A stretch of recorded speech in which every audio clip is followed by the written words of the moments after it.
izin. Untuk waktunya izin memaparkan untuk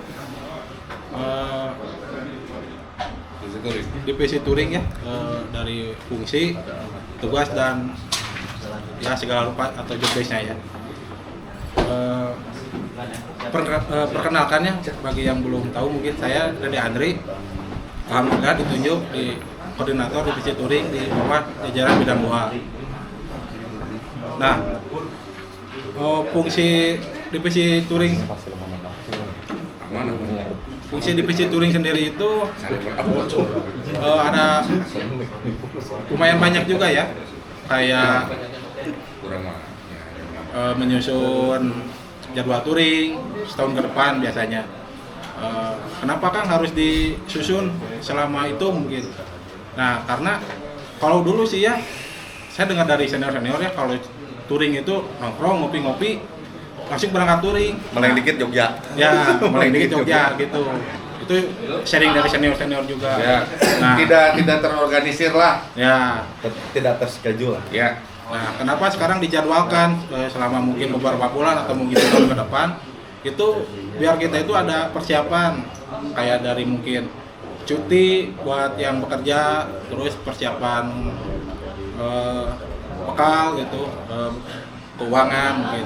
Jadi gini, mohon maaf dipotong sebelum Pak Kadif. Jadi gini Kang, TAB itu bukan sekedar organisasi yang hanya hobinya untuk touring. Tadi ada penjelasan dari mekanik Mas Suri sama Mas Eko. Itu pembekalan tentang gimana kita menghargai apa yang kita tunggangi atau media yang kita pakai. Satu itu. Kedua, gimana cara kita untuk mengestimasi nih Kang, memanage waktu, memanage keuangan. Jarang kan kita tempuh berapa memanage kondisi fisik kita kan. Saya pernah membaca sih, belum belajar tepatnya. Ketahanan tubuh kita tuh sebenarnya hanya 2 jam untuk riding. 2 jam sekali itu harus istirahat. Kecuali kita punya pengalaman lebih dari itu, kita bisa 3 atau 4 jam sekali istirahat. Nah, selebihnya menurut ilmiahnya sih hanya 2 jam. 2 jam tuh tubuh tuh udah ada di titik lelah. Kita harus istirahat. Apalagi pergantian dari siang ke malam.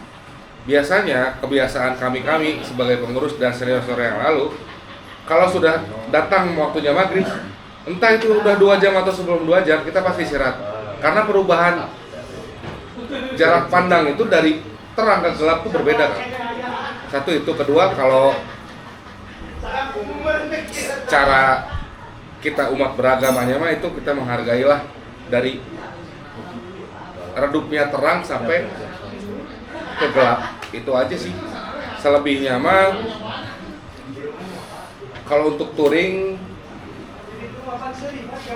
satu tadi saya balik lagi ke ya, kegiatan kita pertama ya touring. Organisasi hobi klub motor otomotif tanpa touring sama aja kayak nol besar kan. Sekarang pasti yang ditanya, kamu anak TAB udah touring kemana? Bukan masalah jaraknya, tapi agenda touring yang tadi menurut Kadif touring itu untuk kenapa kita sekarang mulai merorganisir touring itu.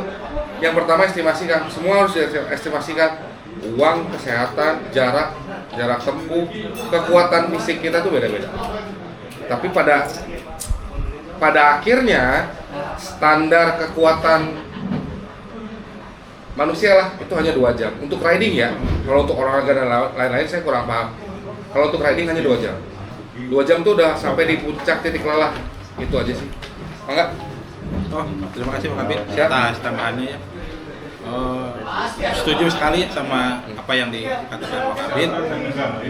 Ya, segala sesuatunya itu sebelum touring itu harus dipersiapkan. Nah, salah satunya mungkin dari kendaraan balik lagi ke mekanik. Kayak berhubungan banget tuh. Karena TAB itu touring. Kenapa TAB itu dikenal ya? Karena touringnya itu loh, ada yang lintas negara, lintas pulau. Mas Suri ya? Pernah mungkin lintas pulau, Suri. Jadi kita itu dikenal, TAB itu dikenal. Kita tuh banyak teman mungkin karena sering touring. Nah itu. Jadi balik lagi ke fungsinya. Fungsi dari koordinator touring itu salah satunya menentukan petugas-tugas saat touring. Ada ya diantaranya ada road captain, fungsinya bertanggung jawab di dalam rombongan. Itu posisinya dia fleksibel, mau di depan mungkin, tapi di belakang itu ya, nanti ada pembahasannya. Di tengah, tapi biasanya dia di tengah kalau road captain.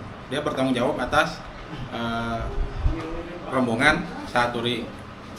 Kemudian ada front rider, bertugas untuk membuka jalan, lalu menentukan arah dan rute perjalanan. Jumlahnya itu 1 orang, dia ada di depan head rider. Lalu ada head rider bertugas sebagai kepala rombongan untuk membawa rombongan dan mengatur kecepatan. Jadi front rider itu di depan, dia membuka jalur ya, memberitahu mungkin mobil kita itu ada rombongan.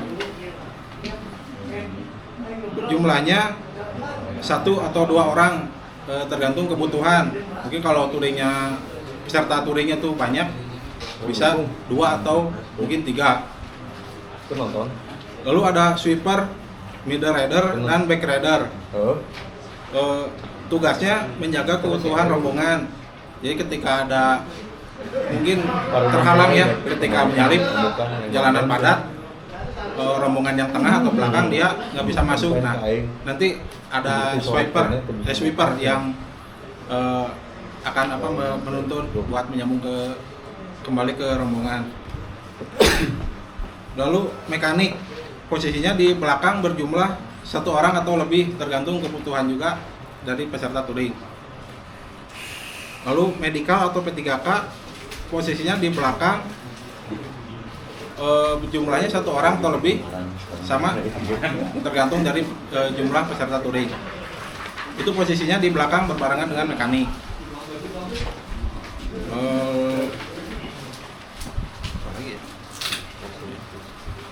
Mungkin untuk aba-aba ya. Oh iya, sama etika lah jalan iya. Ditambahan. Jadi ketika touring itu ya bukan diusahakan, jadi diharuskan ya ikutin apa yang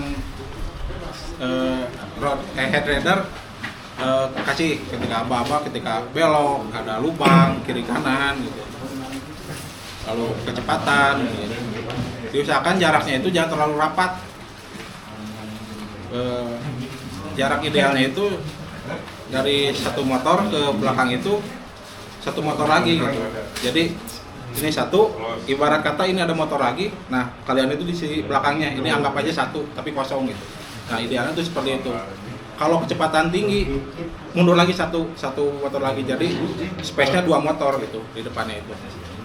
Nah untuk apa? Untuk menghindari ketika ada rem mendadak, jadi kita itu bisa menghindar. Sama posisinya itu harus zigzag, nggak boleh lurus gitu, ikutin ban belakang, harus zigzag.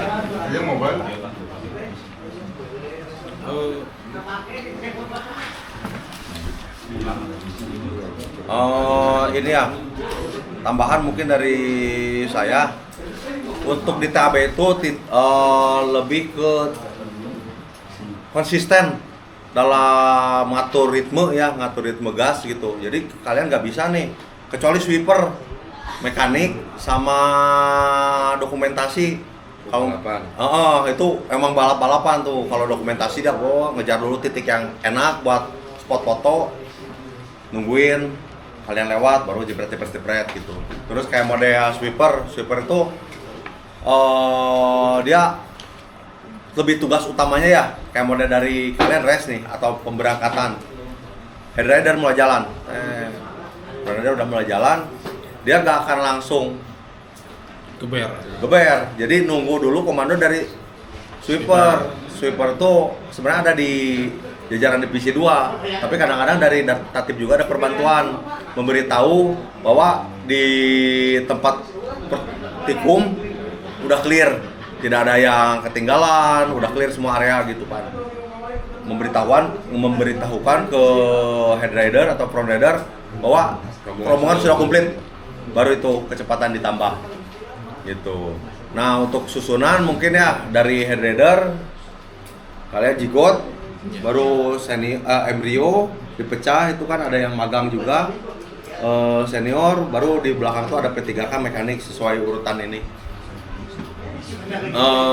Untuk ini di dalam posisi hujan ya, posisi hujan usahakan zigzag.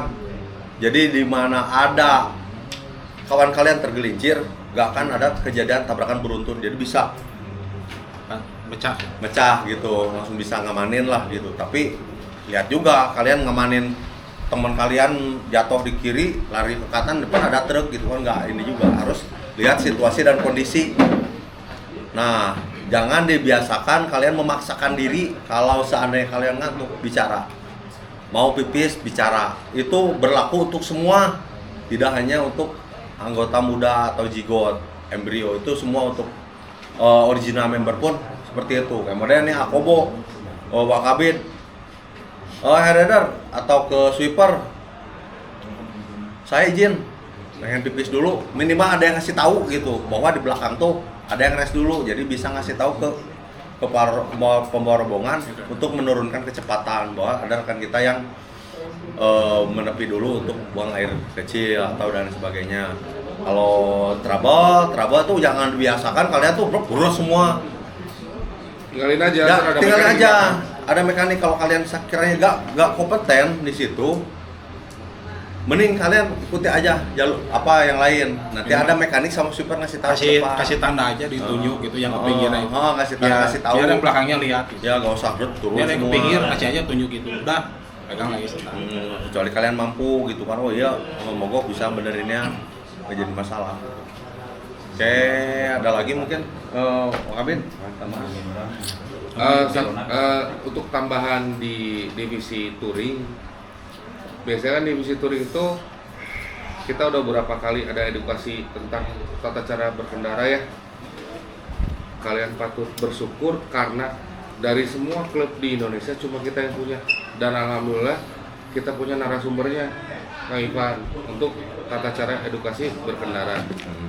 Jadi udah masuk kurikulum. Ya, banyak yang minta, nggak cuma dari klub Tigers Indonesia, klub-klub Honda atau klub-klub motor lain di luar Honda atau Tiger pun mereka minta untuk diedukasi tata cara berkendara. Kalau contoh tentang tanda-tanda saat touring, signal saat touring, kayaknya kami nggak perlu menjelaskan lagi ya, karena Akang pun sudah pernah touring dan melaksanakan atau melakukan signal atau tanda itu, kayak ada bahaya, kayak ada lubang, atau udah pernah ya, nggak usah dijelasin lagi tentang itu ya. Cuma poinnya adalah yang kalian harus bersyukur tuh kalian dapat ilmu secara gratis kan. Ya. Kalau misalkan itu diminta dari klub lain, nggak akan digratisin karena ilmunya mahal. Kita beruntung masih ada 01 kita, founder kita yang masih mau memberikan ilmu banyak lah gratis. sumber kalian gitu kan. Ya. Di TAB itu banyak, termasuk salah satu Kang Ivan gitu. Jadi masih ilmunya masih ada diturunkan, terus dan regenerasinya masih ada gitu. Disclaimer ya, mungkin dari klub lain juga ada mungkin yang mengadakan edukasi touring. Cuman mereka tuh tidak intens atau tidak seolah tidak di masukkan kurikulum. Kalau kalian kan kalau di khususnya di Tiger ya, di TAB itu ya kalian harus bersyukur ini menjadi kurikulum kalian, jadi syarat untuk proses diklat kalian gitu. Kalau kalian tidak mengikuti ini, mungkin tidak sah diklatnya. Karena syaratnya kan, karena kita kan hobi bermotor, touring gitu, harus ada edukasi tentang cara motor. Nanti kan ada juga ya, nanti di secara prakteknya kita kerjasama biasanya sama Disub, kalau nggak sama nanti ini, ada call sama ada safety riding nanti tanggal berapa safety riding? Nanti ada dijadwalkan nanti sama